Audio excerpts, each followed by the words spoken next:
Well, it's not a debt distress as you say. I mean, the ADB has highlighted the debt situation of many countries.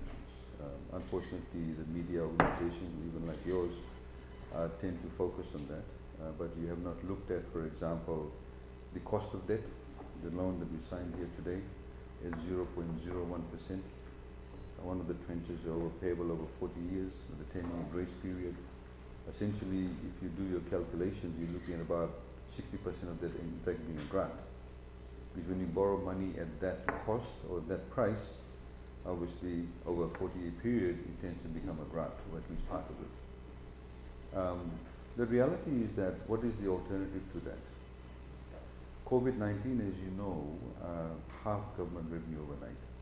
The border shut down, and of course the revenue stream dried up, a lot of people lost their jobs.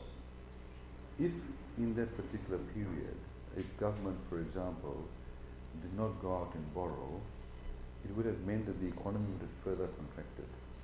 If the economy further contracted and you do not have any inflow of foreign currency, your ability to make your repayments and the purchase of goods from overseas, because we continue to buy goods from overseas, would have been extremely limited. It would have led to a devaluation.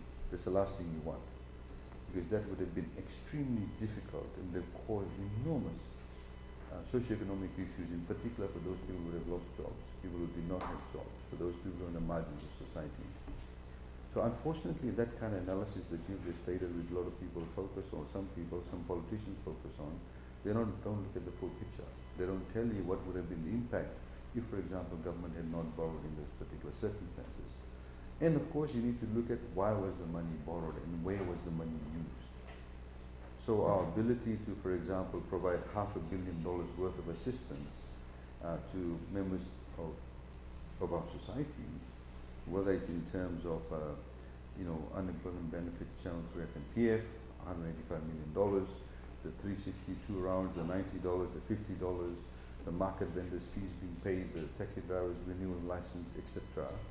All of those things, the GP services, actually has put money in people's pockets or helped them defray their day-to-day costs or giving them services that has made their life easier.